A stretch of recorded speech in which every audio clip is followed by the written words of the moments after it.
This is the X-Zone Broadcast Network, broadcasting worldwide on broadcast affiliates and satellite program providers, including CNN Broadcast Network, Sirius Satellite Network, Star Media, Good News Radio Network, Angel Broadcast Network, Wiki Broadcast Network, and WPBN TV. For more information on the X-Zone Broadcast Network, visit us at www.xzbn.net.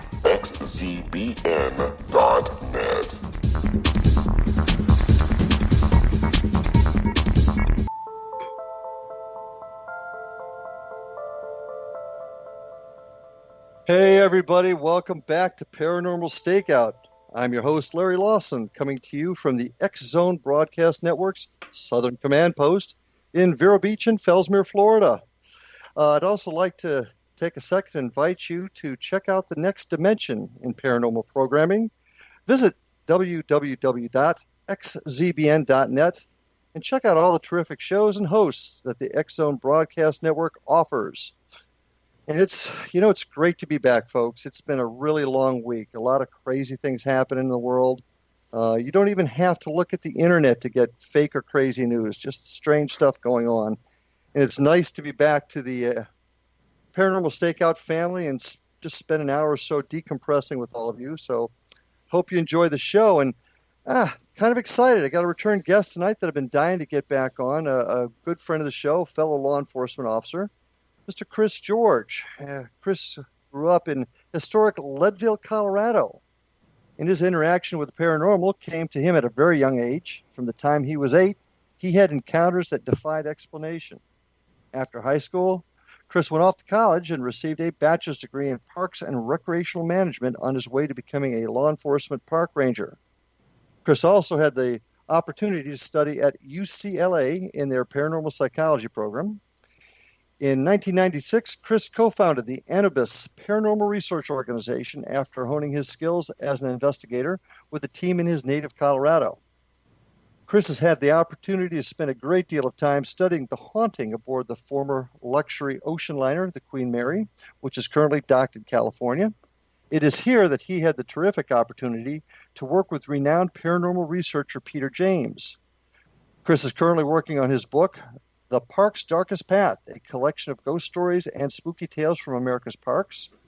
His website is Anubis, A-N-U-B-I-S, anubisparanormal.wix.com/APRO. His email is anubisparanormalresearchorg@gmail.com. And Chris, welcome back to Paranormal Stakeout. Well, thank you, Larry. It's a great pleasure to be back with you again, my friend. And hopefully tonight we'll discuss some things that we didn't get an opportunity to discuss the last time. Yeah, we talked a lot about your background, your getting into law enforcement and parks, and it's the hauntings that go on there. But we didn't get the time to really spend that I wanted to spend on the Queen Mary. Tell me, how did you get introduced to that ship? That it's almost an icon for a lot of folks in the paranormal world. How did you get the opportunity? Well, ironically enough, after my father was transferred out here to Southern California, I was 10 years old, and for my 11th birthday, my mom and dad decided to take me down to the Queen Mary. So I got to celebrate that special occasion on that ship, and it touched me in a way that it still touches me to this day. The ship itself is a magnificent relic of a bygone period, and the history that's intertwined in the ship is just magnificent. When you walk aboard that ship, you're walking back, literally, in history. Everything is still the same. It has not changed one bit. And so you get that nostalgia feeling. You get that feeling of what it must have been to cross the ocean on these great liners that are long gone.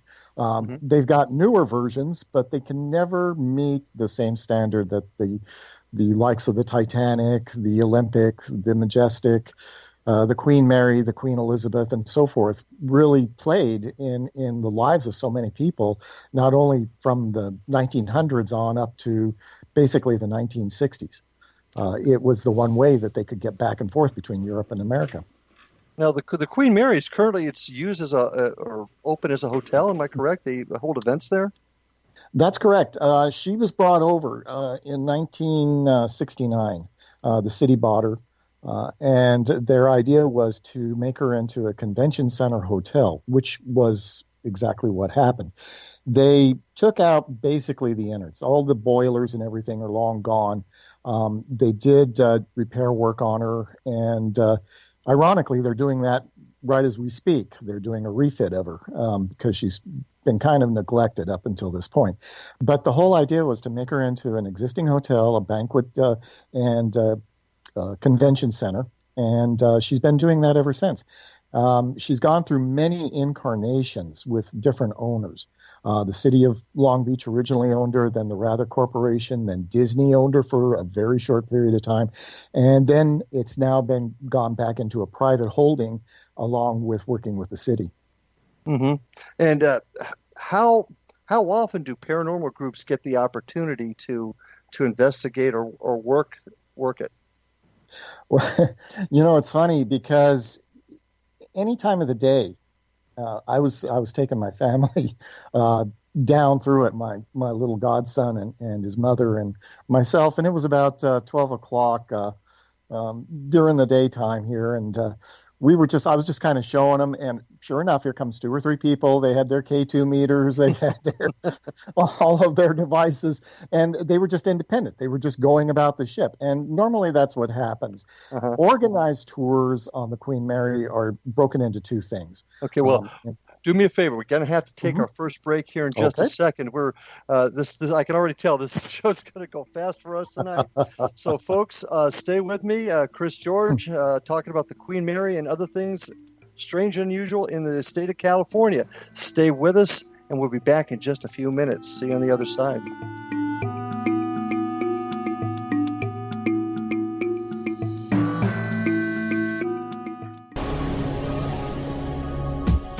This is the X-Zone Broadcast Network, broadcasting worldwide on broadcast affiliates and satellite program providers, including CNN Broadcast Network, Sirius Satellite Network, Star Media, Good News Radio Network, Angel Broadcast Network, Wiki Broadcast Network, and WPBN TV. For more information on the X-Zone Broadcast Network, visit us at www.xzbn.net.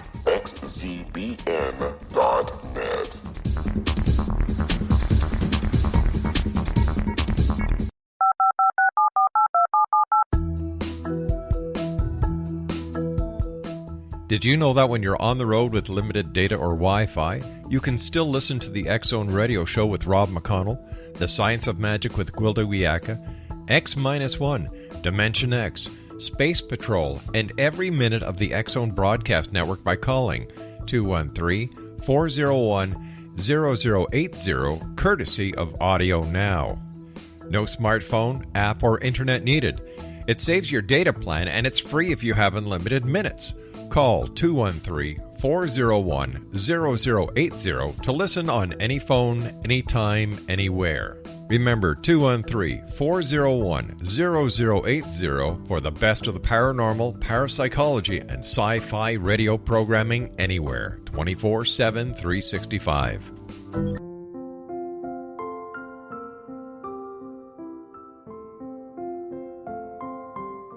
I am Dr. Carl O'Helvey, founder, president of a new cancer foundation focusing on evidence-based physical, mental, and spiritual interventions, including natural cancer cures, prayer, meditation, affirmations, nutrition, and other related holistic cancer prevention and cure modalities.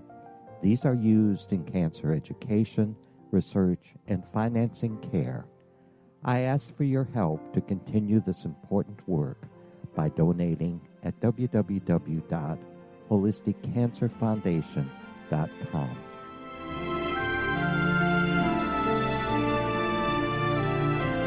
Hello, I'm Pete Marsh. With my daughter Justina, we will be presenting the new radio show, Too Good to Be True. If something seems too good to be true, it usually is. But with the help of Justina's amazing gifts, we're going to gain insight into questions that don't yet have complete answers.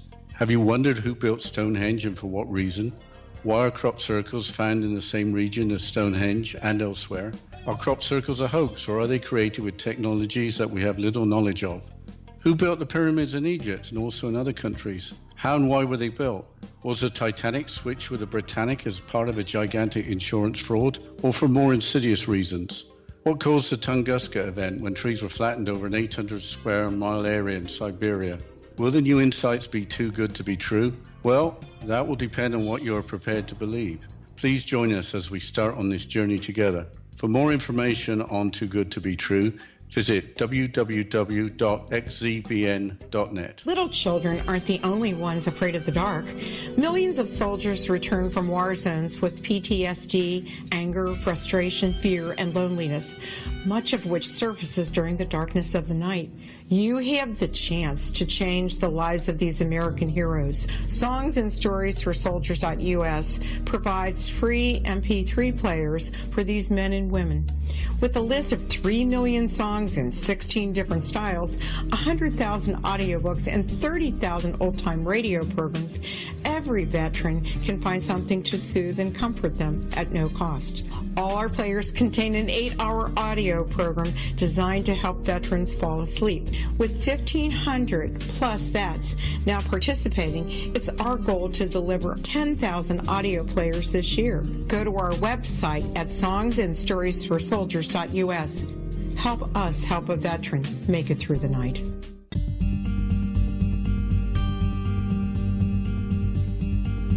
Welcome back, everyone, to Paranormal Stakeout. Tonight's guest, Chris George. Chris, had to cut you off a little short there. Go ahead and finish that story you started. I'd like to hear more. Well, the Queen Mary, the paranormal community, it's a hotbed. Everybody wants to go to the Queen Mary. Even you have expressed your desire to come out, which you're welcome anytime, and I'll give you the grand tour.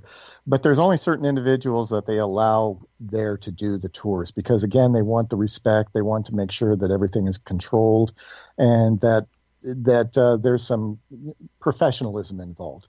The ways that you can do it is you can go ahead and reserve with them on a booked tour. Literally, they sign you off, and then your group has to pay X amount of money, and they can go and investigate certain locations. Then there is the ship's personal tour, which basically is somebody, an employee from the Queen Mary, that will give the tour themselves. Then there's an individual or individuals that can go ahead and be approached to do tours like myself.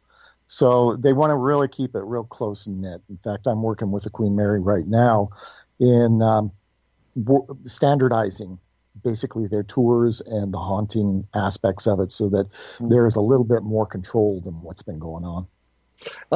Have you found any waxing or waning of the activity over the years aboard her? Oh, it's constant. The Queen Mary, somebody asked me the other day, where were the best locations for haunted activity? And I said, everywhere. The Queen Mary, you can go anywhere on that ship and have something happen with you. It doesn't matter what time of day. It doesn't matter what time of night. Something, if you're looking for it, it'll happen. It is just, for lack of a better word, a magnet for paranormal world. And I mean their world, not ours. And so we interact with it on a basis where it's just a magnificent phenomenon. It never disappoints. And well, I think you've got to have a favorite spot, though, Chris. What's your favorite spot? Well, the heart of the ship is the first class swimming pool. That is where most of the activity takes place, it seems. There's been Peter James, like we were talking about here a little while ago. He located this vortex, which many believe to be a gateway, a portal into this world from their world. And you can sense it. It's tangible. But the main pool area is one of the key spots. The other place that I like to go to is the old infirmary. There's a lot of activity. It's towards the back end of the ship. And a lot of people lost their lives there. And so that, and also ironically, the forepeak in the lower regions of the ship towards the bow, a lot of activity. And that's believed to be because of the result of the the damage that was occurred when the Queen Mary struck its escort ship destroyer, the Kurosawa, and 400 people died because the Queen Mary could not stop.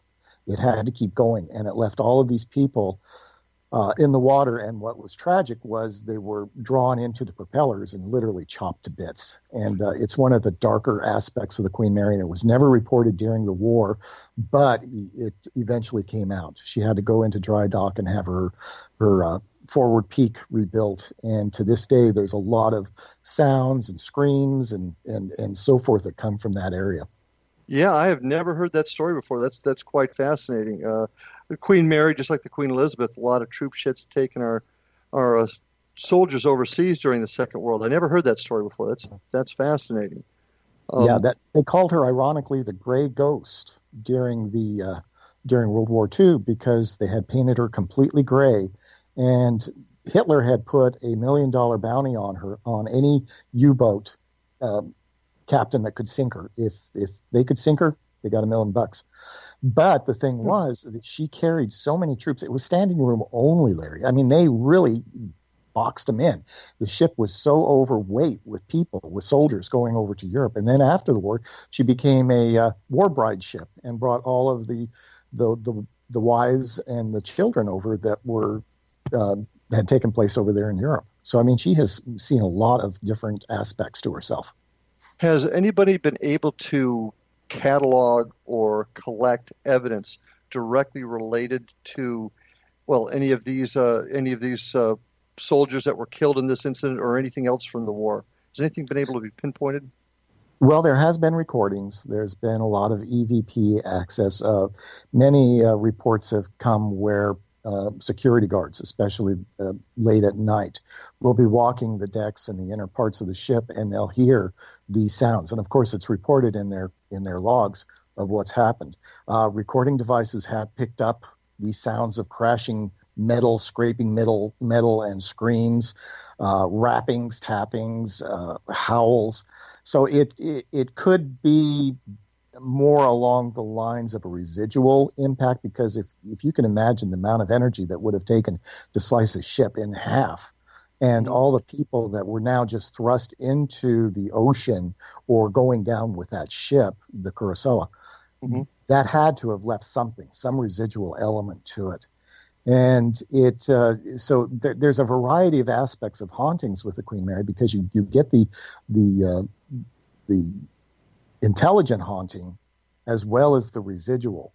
Well, do me a favor. I'm going to stop you there for just a second. In case one of my listeners may not know the difference or understand the difference between residual and intelligent, could you explain that for a second? Sure, absolutely. An intelligent haunting, for instance, is where you go into a location and you have responses. If you ask a question, they in turn will respond with an intelligent response, as if you are communicating, or they are interacting with you in an intelligent manner that represents a form of existence, awareness. A residual haunting is more like what we call a playback, where everything is made up of energy. Anytime you do anything, energy is relayed. We all have our own energy layers, which basically are auras and so forth. But what is believed happens when any kind of a strong impact occurs in your life, say if a murder or a homicide or a suicide or something along the lines of what happened with the Kurosawa, it leaves an imprint which manifests itself in our world. It's kind of like a blending of dimensions. History and time and space in their realm do not exist. So this kind of bubble comes in and out of these locations, and we're experiencing them, but they're just more like a tape recorder playing back the same event over and over and over. There's no intelligence involved. Thank you very much. I appreciate that. Getting back to the Queen Mary, and of course you've had both the residual as well as the intelligent interactions on aboard her. What's the most significant event that you've witnessed or has happened to you aboard the Queen Mary? Like I said, she does not disappoint. I and a good friend of mine, I came out to Long Beach. Oh gosh, back in 2005, and I was living in Florida at the time, and so I wanted to show him. He was my best friend, and so I told him about growing up here, and so we flew out and had booked a room. Now, ironically, the room was B202. Now, B202 didn't have a lot of history to it at that point where I was aware of. I was just coming out to have a 3-day adventure with my buddy. And so we're in the room that night, and we had checked in. And the story begins as soon as we checked in, but I'll get to the good part. We had gone to bed. Now, he was one of those individuals that always liked to have the television on because he couldn't sleep. So we had 2 bunks that were face to face. And so I had the television close to me. So I said, okay, go ahead. So he fell off to sleep. The television was next to me. The volume was down, but of course the light was flickering and everything. So I turned the television off after he had gone to sleep. So I rolled back over, was just getting comfortable, and I started seeing flashing on my eyelids. I opened my eyes, and here's all this flashing going on. I turned around, the television was back on again. Okay. So that in itself, kind of. And then I heard the water in the bathroom turn on and turn off. And my friend is still asleep. He and I are the only 2 in there. The curtain hangers in the closet started moving back and forth, and I'm going, okay, this is getting interesting. So kind of got quiet there. It subsided. And so I laid back down, and I was just getting ready to drift off to sleep. And I had my face against the wall. And all of a sudden, just as clear as a bell, I heard this woman's voice in English say, "I'll get the basket." And I went, what? And it was in the room. It was definitely in the room. And so I started to turn over. And just as I started to turn over, this ice cold hand stopped me from turning over. And I finally said, did you see the hand? You saw the hand? I didn't see the hand, but I could feel it. It was putting the pressure on me. Okay. And I went, what in the hell? And as soon as I said that, everything stopped. And I looked around the room, nothing. And so, yeah, good start. I would agree. And it was. But I mean, there was even events leading up to that. And so for the next 3 days that I was there on board the Queen Mary, it was a nonstop roller coaster. And so that one is my most favorite because I actually had never stayed aboard the Queen Mary up until that point because I lived out here, so I could come and go as I pleased.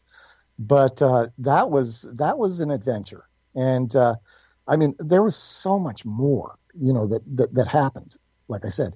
And later on, I got a book, and it was I was reading it, and we were headed back to Colorado and up and through our homes there, and then back down to Florida. And I was reading this book on the hauntings of the Queen Mary, and they kept mentioning room B202 as one of the most haunted stations on the ship. So it didn't disappoint. So ironically, I think I was meant to stay there because they wanted to put on a show for me, and they did indeed. So I'm going to be asking you about a room here in just probably after we come back from the next break. But I want to ask you this question: people go on, they're wanting an experience of sorts. What is the most significant experience that you've heard of that just a person visiting for the first time has ever had? Well, a lot of times, of course, it's the photographs. People take random photographs and something will show up. A lot of full-bodied apparitions have been seen where they think it's a member of the crew or somebody impersonating a member of the crew. They have a uniform on. They'll ask questions and they'll respond, and then to come to find out later that there was nobody in that particular costume or in that particular spot on the ship. There was no employee. So could it have been somebody just visiting the ship? Yes, but it happens a lot where people will see people in period costumes. Now, the Queen Mary doesn't do that. with the exception of the Commodore of the ship. He wears a full-fledged uniform, and then some of the tour guides will wear black naval outfits. But that's about the extent. But people will see women in period clothing that'll just sit there and kind of just gaze out, and they'll go to serve them or talk to them, and they'll no longer be there. Chris, I want to talk a little bit more with you about that, but we're getting ready to go to our very next break here. So, folks, stay with us. Chris, George, more stories of the Queen Mary, as well as some other good stuff coming your way. So stay with us, and we'll see you in just a couple of minutes.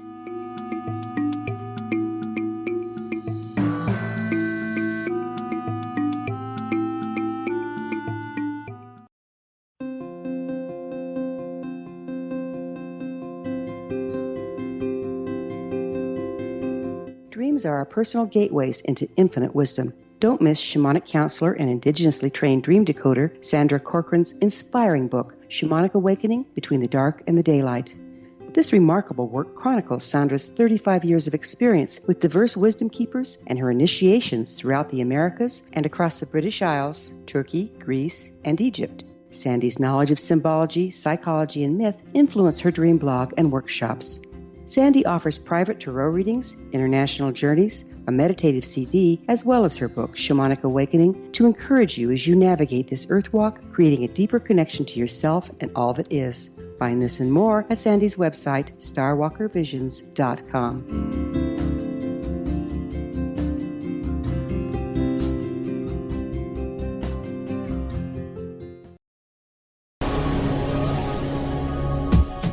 This is the X-Zone Broadcast Network, broadcasting worldwide on broadcast affiliates and satellite program providers, including CNN Broadcast Network, Sirius Satellite Network, Star Media, Good News Radio Network, Angel Broadcast Network, Wiki Broadcast Network, and WPBN TV. For more information on the X-Zone Broadcast Network, visit us at www.xzbn.net.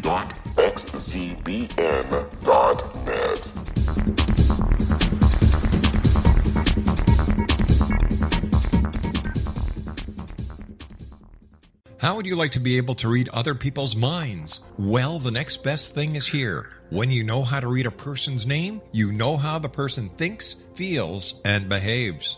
Each letter in our name holds a key to unlock our true essence. Our name contains both our gifts and challenges in this lifetime. Mnemology science discovers personality secrets hidden in the placement of the letters of our names, including the first and last impression people remember about us. Sharon shows us how to interpret the arrangement of letters as outlined in her book, Know the Name, Know the Person. Sharon Lynn Wyeth created mnemology science after 18 years of research and testing her theories, and has supported thousands of people around the world in understanding themselves and others better. You'll enjoy Sharon's unique teachings as she shares her system to learn the gifts behind your given birth name. Even if you don't like your birth name, there are jewels in this book.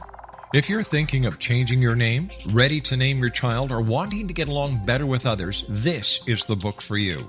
If you'd like to improve your relationships and change your life for the better, get the book today, Know the Name, Know the Person, or visit www.knowthename.com. That's www.knowthename.com.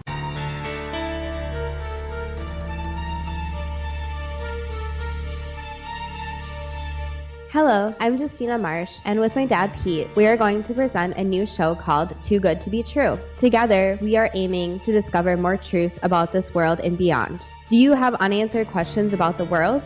Do you ever wonder about aliens, conspiracy theories, or the universe? There are many shows discussing subjects such as pyramids or UFOs, but we want to relay this information based on our own research, including from spiritual means. Hopefully, listeners will be helped with their own beliefs and will appreciate the psychic insights that add to the previous research and information. We both look forward to sharing this insight and beginning this journey with our listeners. Visit xzbn.net for more information about when to listen.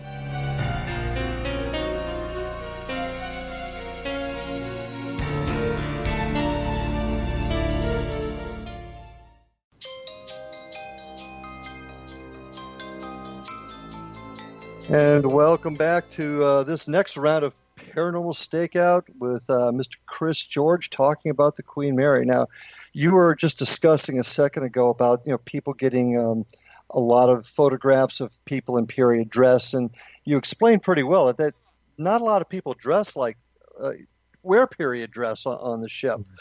Would you say the photographs are the most common type of evidence that the rank and file guests get, or is it EVPs? No, I think it's the photographs, because not everybody on board the Queen Mary is there for the haunted experience. They're there for a multitude of other reasons. They may have a conference going on. A lot of times they hold weddings as well as graduation parties and so forth. So the Queen Mary really facilitates a lot of different diversities. But everybody brings their camera. And everybody likes to take their pictures of what's going on. And it's when they get their pictures back that they realize that there's something amiss. There's something that they don't remember seeing at the time when they were taking the picture. And sure enough, there will be an individual or individuals that don't quite fit the picture, so to speak. Now, how is the ship and the owners and the crew, are they pretty open to talking to guests about this? Do they try to keep it quiet? What's the overall attitude? Well, when I first came out, like I said, I was 11 years old, and I used to go to the ship just regularly. Every chance I could get, I would find a way to go down there. I'd take the bus, literally, to the ship, and spend time down there. And I always sneaked aboard. I was so engrossed with the ship. You're one of them, huh? Okay. I'm one of those. Yeah, I was one of those little bad teenagers. But I had studied the Queen Mary so intently. I knew every bolt and rivet in her, and I knew every pathway, and so on. I was just intrigued. It was almost an obsession. And I think that's what happens to people. If once they get her in their blood, it becomes an obsession to find out the answers to the questions. And so when I was down there, originally, it was taboo, of course. In those days, in the 70s, haunted locations were a stigma to any business. It was bad news. They didn't want that being relayed out there that, hey, our place might be haunted, and because they thought it would drive away business. It was only until later years did they realize that it makes a business. It becomes big business. And Disney was the first group to actually really push the ghost element. They, unfortunately, rigged a lot of the tour. I'm glad you mentioned that. Mm-hmm. I want to ask you about that in a second. Yeah, and so they would have people encounter spirits, encounter phenomenon on this grand tour. It was impressive, I have to admit. But of course, it was based on real things, but it wasn't the real McCoy. But that is where it really kind of changed the Queen Mary. And from that point on, after the Disney Corporation pulled out, the new owners kind of picked up, and it's not a bad thing any longer. Big money all across the United States. Businesses are doing great things with their haunted locations. I agree with you, and that does unfortunately cause the less scrupulous individuals or business owners to sometimes try to cash in on that. And I'm going to take you back. I don't know if you remember, there was the Ghost Hunters TV show. I don't know if I can mention their name or not, but there's a TV show that did an episode there, and they clearly caught somebody tampering with showing a bed cover being moved off of a bed. Right. I don't know if you recall that or not. And I got to ask the question: are you familiar with the episode I'm talking about? I am indeed, and I've got a little bit of footnote to that story. Well, that's why I'm asking. Give me a footnote. Apparently, the show we're speaking of was having some issues of where they were not apparently debunking enough on their shows. Everything had started to go, everything is haunted. Mm-hmm. And so they needed to have something that showed that they were on both sides of the fence. That little scene was rigged by them. Okay. Oh, there you go with the TV shows again. Okay. I know this firsthand. And that room is active, B303. It is called the Poltergeist Room, and it is an active room. But in order to show good faith on the TV show, they had to bring down a huge icon. That's very, very interesting. How often do you think that happens, even on the Queen Mary or any other place that you're familiar with? Do you see something like this happening these days? When it comes to TV shows, they're entertainment. You cannot take them seriously, folks. That's the thing, is that I know we have a lot of fans out there. I know a lot of people like Ghost Adventures, Ghost Hunters, Paranormal Lockdown, and so on. But the thing that everybody has to remember is that this is a controlled element. There are no shows out there that are legit. Everybody out there in the TV world is there to make a buck. If you have a show that is based on real, true investigations, you're going to be very, very bored watching it. And true. And that's what happens is, it's like I was asked the other night on another radio show, if you are sitting there and in an investigation, and how many of us get to the point where we fall asleep because there's no activity. And it happens to all of us. And if somebody says it doesn't, I dare differ, because we're human. And I have sat in a dark room on an investigation. Cameras are on me, but they're all in the infrared, and I'll fall asleep because of inactivity. And one of my team will have to come, wake up, Chris, wake up. Oh, what's going on? Did I miss something? But on TV, you've got 45 minutes in order to entertain. And the music, the hype, I mean, you look at it on these shows and they build up to this grand element, and then they go to commercial, and then you got to wait, and you're in suspense as to find out what this big suspenseful moment was leading up to. That's what it's money. And that's what the bottom root is, money. And I know for a fact that a lot of these teams, if you watch them throughout these shows, they start to change. Oh, yeah. And you see them where in the beginning, they really are trying to do what they believe in.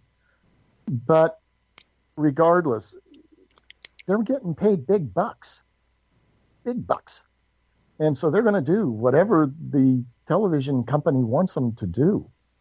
And that's the travesty in it, is there's so many people that believe these shows to be authentic. You look at just like what happened over on Most Haunted out of England. They did a big show on the Queen Mary. And of course, to them, everything was haunted, which again, that's the mainstay. Everything that they do is haunted. There's something attached with it. But now they've been caught literally faking evidence, and it happens. Unfortunately, it happens because they need to really draw in those people in order to buy the products that the seller wants them to buy on those commercials. And it's unfortunate. I mean, there's been a lot of good things from television shows that certainly has made the field a little bit more mainstream. I think it's brought some people into it that really are serious researchers and investigators. But you're absolutely right. The public's got to know that these shows are designed for entertainment, and entertainment means money. So I absolutely agree. But I was wanting to ask you about that episode because it was just my only time really seeing the Queen Mary, unfortunately, and it was on TV. So I found that very interesting. I kind of want to switch gears for you in the last couple minutes before our next break.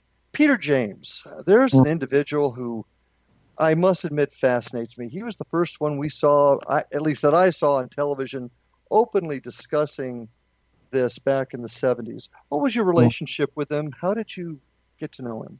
Well, Peter was a very special person. And like I was telling you, my first encounter with Peter was when I was 14, and I had snuck aboard the Queen Mary and decided to go back. I had heard at that point about the ghost stories. So I wanted to see a ghost. Now, I had experienced ghosts, like we had discussed in my prior interview with you, and paranormal activity, but I wanted to actually see something for myself on the Queen Mary.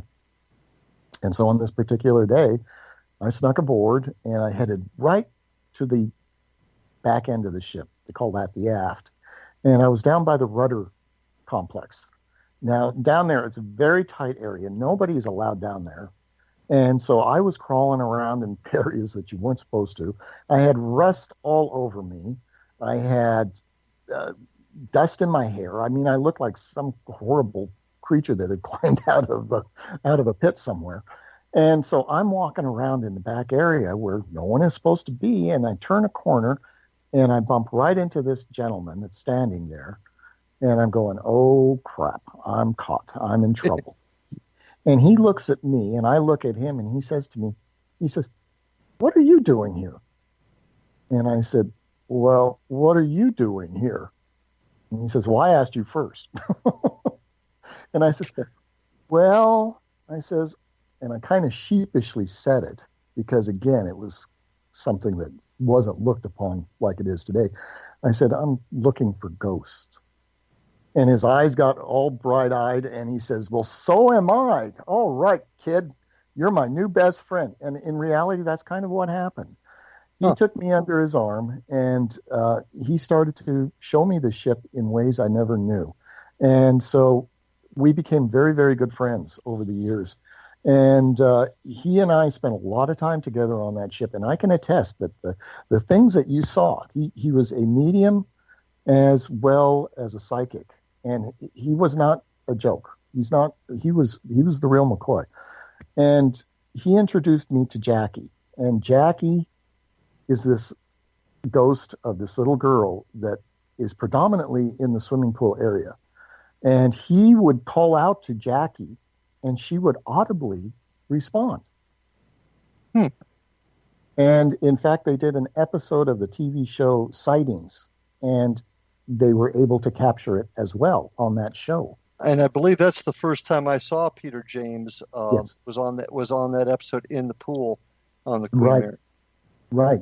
And he actually became kind of the lead investigator for the show after that. He did a lot of episodes at different locations, the Sally House in Kansas and so on. But he and I got along magnificently. But we did disagree on one subject, and we had a lot of debates about it. And that one subject was hell. Okay. He did not believe that souls went to hell. Well, you know, what I'm going to do is I'm going to put the brakes on you for a second because we're about ready to go to our last break in the news. So kind of stop right there, and we're going to get back to it because I want to hear about this discussion. Folks, Chris George with us. We're going to be taking our last break here. Stay with us. Great conversation. Thank you for being with us, Chris. And we'll be back in just a couple minutes, folks.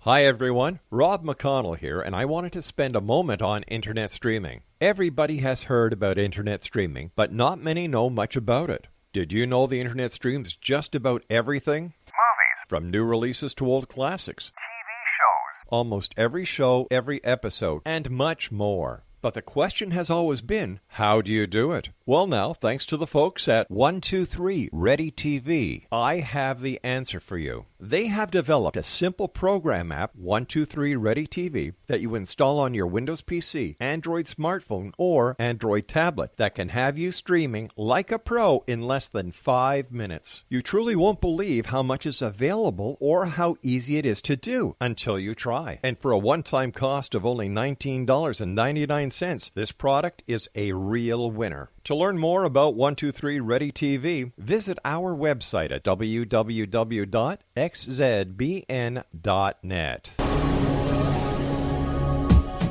This is the X-Zone Broadcast Network, broadcasting worldwide on broadcast affiliates and satellite program providers, including CNN Broadcast Network, Sirius Satellite Network, Star Media, Good News Radio Network, Angel Broadcast Network, Wiki Broadcast Network, and WPBN TV. For more information on the X-Zone Broadcast Network, visit us at www.xzbn.net.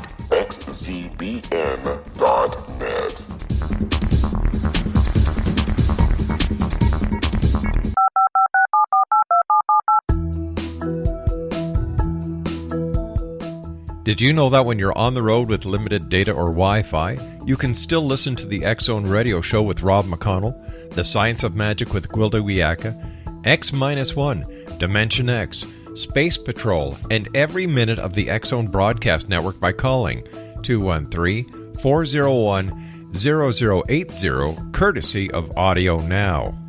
No smartphone, app, or internet needed. It saves your data plan, and it's free if you have unlimited minutes.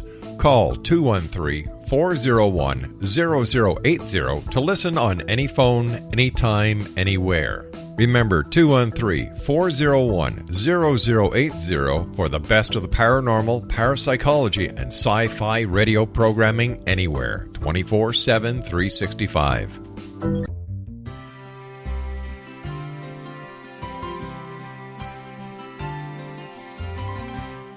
True healing must address 4 levels: physical, emotional, mental, and spiritual, for us to live joyful and productive lives. We tend to treat 3 of the 4, leaving the spiritual languishing. If you're tired of the same dysfunctional patterns cropping up in your life, Soul Balancing is for you. Trixie Phelps, owner and founder of Soul Balancing, is a naturally gifted energy healer trained in numerous esoteric forms, including shamanism. Trixie has created a powerful modality that safely and effectively clears your energetic field. A soul balancing session can remove interference, heal trauma, and restore your hope. Contact Trixie for a life-changing long-distance session today, www.soulbalancing.world.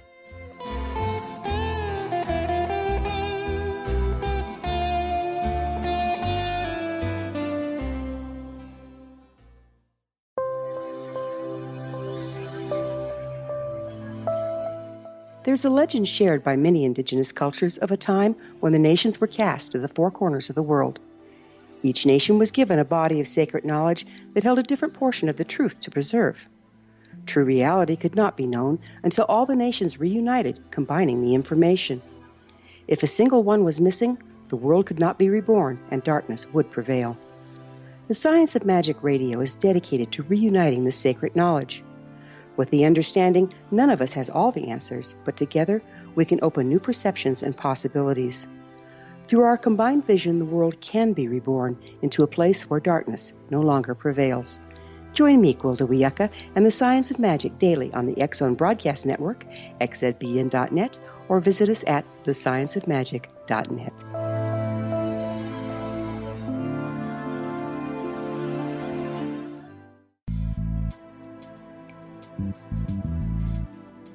And welcome back to the last segment for tonight on Paranormal Stakeout. What a great conversation with Mr. Chris George. I'd like to invite all of you to stop by George's website at animusparanormal.wix.com/APRO. You can also email at him at animusparanormalresearch.org@gmail.com. And folks, don't forget to turn into all the outstanding programming that the X-Zone Broadcast Network offers. Visit us at www.xzbn.net for, like I said before, the next dimension in paranormal programming. Chris, in this last segment, I cut you a little short there, buddy, but I want to hear about your disagreement with the Mr. Peter James on the subject of hell. So I'll go ahead and pick it up from there. He was very adamant that he did not believe that there was a hell, nor really a heaven, but just an afterlife, and that we all crossed over into this realm and were able to return. Now, as far as my believing that, I believe that too, but I've had encounters personally where I can guarantee you that there is evil in this world and in the spiritual world, and there is a war going on between good and evil. And he and I, that was the one thing that we always would disagree on. And we never got into a heated argument about it, but I'd get a little frustrated now and then because I would come out with these logical arguments and he would always just, nope. And he had this way where he just would just put the brakes on you and you just kind of went, okay, Peter, whatever you say. Well, see, that's one of the biggest, I don't want to say arguments or disagreements, but one of the things that I have the biggest trouble with, folks that I consider to be very honest, genuine individuals, all having different views of what the afterlife is. Medium sensitives, all saying that this is what it is and that's what it is. And I believe them to be sincere in their beliefs. But very few actually have the same vision of what it is. You've experienced that too, I'm assuming. Oh, absolutely. And I think it's those concepts where after we've been in this profession for so long, me coming up on 30 years, and I've had to readjust a lot of my thinking over those years. I've dealt with a lot of individuals that come in a variety of areas. Just like I was brought up as a Catholic, and I went to a Catholic high school out here, and there was a time, and I'll save this story for another show, but I was involved in an exorcism. And for me to be a really? part Yes, of it will that, be another show. Yes, and to have been a part of that really opened my eyes to the darker side of the paranormal world. It's just like anything in life. Peter was very adamant. He knew what he was doing. He did have a connection to things. He had a connection to that ship. He knew things that no one else knew. Was able to find things that after going through the archives were able to be found. So he was in touch with something. But Peter, he had some respiratory issues and some heart issues. And finally, that's what got him. And he passed away back in 2007 from heart failure. But it broke my heart because I had just spoken to him 2 days prior, and he was not feeling too good, but he was still the same person. But he always had plans for things with the Queen Mary, and he always wanted to see if I would be involved in it, which really made me feel good because he knew to appreciate one's worth in the paranormal field. He knew the fakers, he knew the cons, he knew the people that were just in it for the limelight if they were associated with him. But Peter and I, our friendship was genuine. And so those are the things that make a difference. In fact, even to this day, when I go aboard the ship, and I was on there just a couple of days back, a week ago or so, and you can feel his presence. I think he reaches out to me. I was down in the museum part of the ship, and I could feel this cold chill run right up my spine. And I wasn't near any air conditioning or anything along those lines, but I just got this real warmth, this real feeling of warmth with that cold chill. And I just felt recognition. And I knew it had been Peter. And I know him. If he's aboard that ship, he's going to search out those people that he knew and let them know that he's just doing great. He's with the people that he had been dealing with all those years on the other side. Well, go ahead. I'm sorry. Go ahead. No, go ahead. No, you go ahead. This begs the question then. And I get this a lot on my tours and whatnot. Well, how come there's ghosts here? There was no tragedy. Now, obviously, you've spoke of some tragedy on the Queen Mary with the ship striking that destroyer escort during the war and 400 people passing away. But what about spirits of folks that didn't die there? How does that happen? How do people just come back to the Queen? How would Peter just come back to the Queen Mary? What's your feelings on that? Well, I get that question a lot. Everybody thinks that if they go to a graveyard late at night, they're going to have a paranormal encounter. Well, it may or may not. I've been very disappointed going to graveyards. Our physical remains may be attached there, and our spirit may be attached to that when they're here. But think about it. If you're going to be an eternal being, and you're going to haunt, quote unquote, someplace, do you want to haunt someplace that you were happy, where you have other friends. I mean, they're people. They're people just like us, except they don't have bodies. And some of the most popular places on the earth are haunted. Disneyland is haunted. Oh, yeah. And I believe that. One of the things is they need energy in order to sustain and manifest themselves. What better energy is there than happy people? Mm-hmm. They feed on that. I totally agree. We've got in Fellsmere, we've got our old school. There's no documentation of anything tragic occurring there. Yet you could go in at any time and hear kids laughing and talking and things going on in there. So I totally agree with that theory. But it goes back to something I mentioned a few minutes ago, not to rehash, but I guess to rehash. Why is it you think that we cannot, folks that have the gift, and I believe people have the gift, why can't they see the same thing? If it is one way, why doesn't 3, 4, 5 mediums say, yes, this is how it is? Am I making sense? Yes, absolutely. And I have an answer for that, believe it or not. How many television channels do we have on a TV? Today with cable, there are hundreds of channels. But we can only tune in one at a time. And it depends on our receiver. We're the receiver. And it happens a lot that a spirit can manifest itself to one person, and the person right next to him may not see that or encounter that. It's because we're fine-tuned. We're on a level, a vibrational level, where we can actually see. Mediums and psychics have that increased awareness, that sensitivity. And so they're more in tune with the other world, the parallel world that we live with, which we call the paranormal. Right. And so they're able to focus in where we may not have that ability. But if the vibrations are right and we're aware, and that has a lot to do with it, awareness and open-mindedness, then we can train ourselves in order to open up and tune into those vibrations. Well, when you go aboard the Queen Mary, I truly believe that ship is alive. I kid you not. There is a vibration to that ship, a sense of awareness. Well, now, I'm not saying it's thinking or communicating. No, I get what you mean. But there has been so much there that something has happened to make that ship aware. I agree with you, and I agree with the concept. My argument, if you want to call it that, is the mediums that are fine-tuned, why aren't they getting the same story? Now, I have some theories on that myself, and it's a dimensional thing. But, that's, I think, one of the things that hurts us most in our field is, well, if you're a psychic, consistency. How come two psychics aren't seeing the same thing?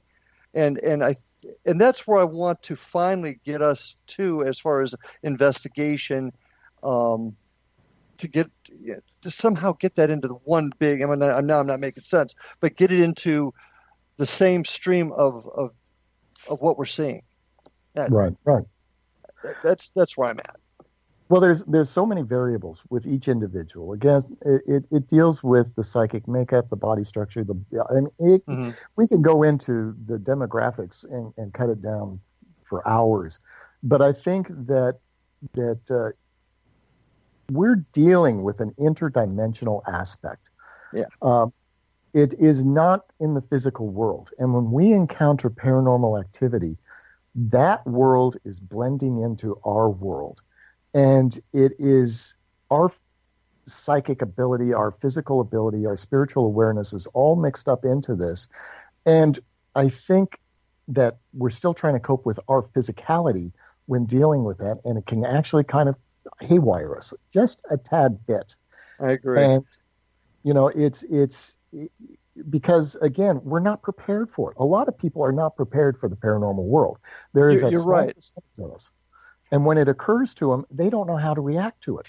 I think a lot of it is in our last. We've only got a minute left, but I want to get this last word in. Is I don't think we know the answers yet. I don't think we know our own minds well enough yet.